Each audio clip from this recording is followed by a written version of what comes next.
ओम नमः चंडिकाय। षष्ठोध्याय धूम्रलोचन वध।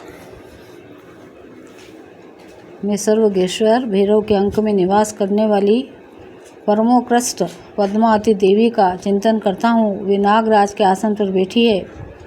नागों के फणों से सुशोभित होने वाली मणियों की विशाल माला से उनकी देहलता उद्भासित हो रही है। सूर्य के समान उनका तेज है। 3 नेत्र उनकी शोभा बढ़ा रहे हैं। वे हाथों में माला, कुंभ, कपाल और कमल लिए हुए हैं तथा उनके मस्तक में अर्धचंद्र का मुकुट सुशोभित है। ऋषि कहते हैं, देवी का यह कथन सुनकर दूत को बड़ा अमर्ष हुआ और उसने दैत्यराज के पास जाकर सब समाचार विस्तार पूर्वक कह सुनाया। दूत के उस वचन को सुनकर दैत्यराज कुपित हो उठा और सेनापति धूम्रलोचन से बोला, धूम्रलोचन, तुम शीघ्र ही अपनी सेना साथ लेकर जाओ और उस दुष्टा के केस पकड़कर घसीटते हुए उसे बलपूर्वक यहाँ ले आओ।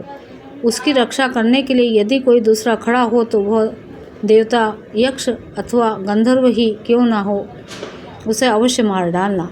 ऋषि कहते हैं, शुंभ के इस प्रकार आज्ञा देने पर वह धूम्रलोचन दैत्य 60,000 असुरों की सेना को साथ लेकर वहाँ से तुरंत चल दिया। वहाँ पहुंचकर उसने हिमालय पर रहने वाली देवी को देखा और ललकार कर कहा, अरे तू शुंभ निशुंभ के पास चल। यदि इस समय प्रसन्नतापूर्वक मेरे स्वामी के पास नहीं चलेगी तो मैं बलपूर्वक झूठा पकड़कर घसीटते हुए तुझे ले चलूँगा। देवी बोली, तुम्हें दैत्यों के राजा ने भेजा है। तुम स्वयं बलवान हो और तुम्हारे साथ विशाल सेना भी है। ऐसी दशा में यदि मुझे बलपूर्वक ले चलोगे तो मैं तुम्हारा क्या कर सकती हूँ। ऋषि ने कहते हैं, देवी के यूँ कहने पर असुर धूम्रलोचन उनकी ओर दौड़ा तथा अंबिका ने हूँ शब्द के उच्चारण मात्र से उसे भस्म कर दिया। फिर तो क्रोध में भरी हुई दैत्यों के विशाल सेना और अंबिका ने एक दूसरे पर तीखे सहायकों, शक्तियाँ तथा पार्श्वों की वर्षा आरंभ की। इतने ही में ही देवी का वाहन सिंह क्रोध में भरकर भयंकर गर्जना करके गर्दन के बालों को हिलाता हुआ असुरों की सेना में कूद पड़ा। उसने कुछ दैत्यों को पंजों को मार से, कितने को अपने जबाड़ों से और कितने ही महादैत्यों को पटक कर होठ की धाड़ों से घायल करके मार डाला।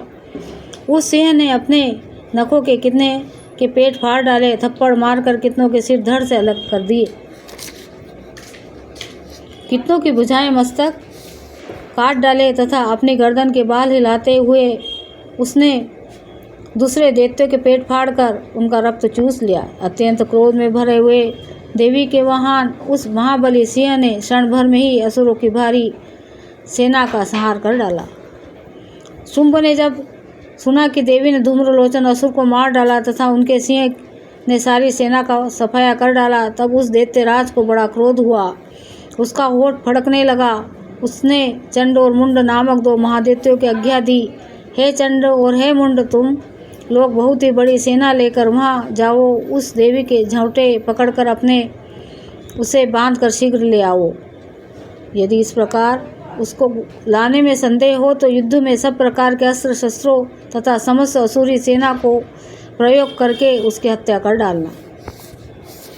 उस दुष्टा की हत्या होने पर सिंह के भी मारे जाने पर उस अंबिका को बांधकर साथ ही शीघ्र ही लौट आना। श्री मार्कंड पुराणे सर्वाणी मान्य अंतर की कथा के अंतर्गत देवी महामत्य धूम्रलोचन वध 6ठा अध्याय।